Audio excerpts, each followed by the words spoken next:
Hi everyone, this is C Deepika Jain here and welcome back to my YouTube channel. तो financial year 23-24 almost close होने वाला है और आपको असेसमेंट ईयर 24-25 के लिए फाइल की जाने वाली आईटीआर के संबंध में 2 ऑप्शन इस साल अवेलेबल है। एक है आपकी ओल्ड टैक्स रिजीम, सेकंड है आपकी new tax regime. Old tax regime जहाँ पे आपको कई सारी एग्जम्पशन और डिडक्शंस अवेलेबल है, वही न्यू टैक्स रिजीम जहाँ पे आपको कुछ ही डिडक्शंस अवेलेबल है लेकिन आपकी टैक्स की रेट जो है वो कम है in comparison to old tax regime. साथ ही आपको न्यू टैक्स रिजीम में रिबेट और मार्जिनल रिलीफ के बेनिफिट भी अवेलेबल है। अब असेसमेंट ईयर 24-25 से आपकी new tax regime by default रहने वाली है। बाय डिफ़ॉल्ट का मीन्स है कि आपके टैक्स की जो कैलकुलेशन है वो ऑटोमेटिक आपकी न्यू टैक्स रिजीम में की जाएगी, जब तक कि आप आईटीआर फाइल करते समय ऑप्शन सेलेक्ट नहीं कर लेते कि आपको ओल्ड टैक्स रिजीम में जाना है या न्यू टैक्स रिजीम में जाना है। अब असेसमेंट ईयर 24-25 से आपकी न्यू टैक्स रिजीम जो है वो बाय डिफ़ॉल्ट रहने वाली है। उसकी वजह से आपकी जो ड्यू डेट है आईटीआर फाइल करने की, उसमें भी कुछ चेंजेस हो गए हैं। तो आज की इस वीडियो में मैं आपके साथ यही डिस्कस करूँगी। अब यहाँ पे आपके पास आईटीआर फाइल करने की 3 डेट्स अवेलेबल है। सेक्शन 139 सबसेक्शन 1 में आप अपना ओरिजिनल आईटीआर फाइल कर सकते हैं। यदि आपने ड्यू डेट तक आईटीआर फाइल नहीं किया है तो आप सेक्शन 139 सबसेक्शन 4 में बिलेटेड आईटीआर फाइल कर सकते हैं और आप अपने रिटर्न को रिवाइज भी कर सकते हैं 31 दिसंबर 2024 से पहले। तो सेक्शन 139 सबसेक्शन 1 है आपके ओरिजिनल रिटर्न फाइल करने की ड्यू डेट।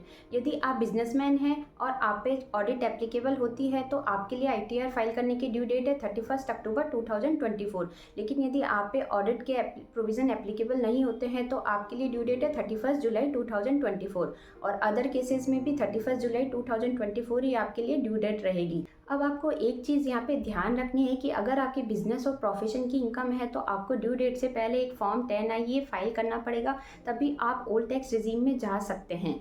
यानी कि अगर ओल्ड टैक्स रिजीम आपको ऑप्ट करनी है तो आपके लिए मैंडेटरी है, आपको सेक्शन 139 सबसेक्शन 1 में जो ड्यू डेट दी गई है उसी में आपको आईटीआर फाइल करना पड़ेगा। यदि आप उस ड्यू डेट में आईटीआर फाइल नहीं करते हैं तो उसके बाद अगर आप आईटीआर फाइल करते हैं तो आपकी न्यू टैक्स रिजीम जो है वो बाय डिफ़ॉल्ट रहेगी और आपके टैक्स की कैलकुलेशन भी जो है वो न्यू टैक्स रिजीम के अकॉर्डिंग ही की जाएगी। उसके बाद आप ओल्ड टैक्स रिजीम में नहीं जा सकते हैं। लेकिन आप यदि अपनी आईटीआर ओरिजिनल डेट पर फाइल कर देते हैं यानी कि 31 जुलाई 2024 से पहले फाइल कर देते हैं और उसमें अगर कोई करेक्शन करना चाहते हैं या रिवाइज करना चाहते हैं तो आप 31 दिसंबर 2024 तक कर सकते हैं। साथ ही आप ओल्ड टैक्स रिजीम में अपना रिटर्न भी रिवाइज कर सकते हैं। Old tax regime is not available in case of belated ITR, यानी कि आपने 31 जुलाई 2024 से पहले अपनी आईटीआर फाइल नहीं की है और उसके बाद यदि आप बिलेटेड आईटीआर फाइल करते हैं तो बिलेटेड आईटीआर में आपको ओल्ड टैक्स रिजीम ऑप्ट करने का ऑप्शन अवेलेबल नहीं रहेगा और आपके टैक्स की जो कैलकुलेशन है वो न्यू टैक्स रिजीम के अकॉर्डिंग की जाएगी, जहां पर आपको ना तो कोई एग्जम्पशन मिलेगी और ना ही कोई डिडक्शंस जो है वो आप क्लेम कर सकते हैं। तो आप अपने क्लाइंट को यही एडवाइस करें कि वो अपनी आईटीआर 31 जुलाई 2024 से पहले फाइल कर ले। अदरवाइज़ वो बहुत सारी एग्जम्पशन और डिडक्शन जो कि ओल्ड टैक्स रिजीम में मिलती है, जो कि न्यू टैक्स रिजीम में नहीं मिलती है, वो क्लेम नहीं कर पाएंगे। अब कई सारे लोगों का ये क्वेश्चन रहता है कि हम हर साल न्यू टैक्स रिजीम से old tax regime, old tax regime से न्यू टैक्स रिजीम में जा सकते हैं क्या? तो जी नहीं, जिनकी बिजनेस और प्रोफेशन की इनकम है वो केवल एक ही बार ये ऑप्शन सेलेक्ट कर सकते हैं। अगर वो एक बार ओल्ड टैक्स रिजीम में चले गए हैं तो फिर नेक्स्ट ईयर उसको चेंज नहीं कर सकते।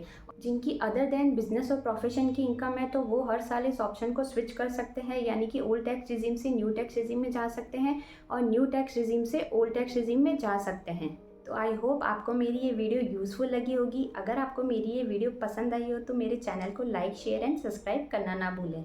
मिलते हैं ऐसी ही किसी इन्फॉर्मेटिव वीडियो के साथ, तब तक के लिए बाय बाय।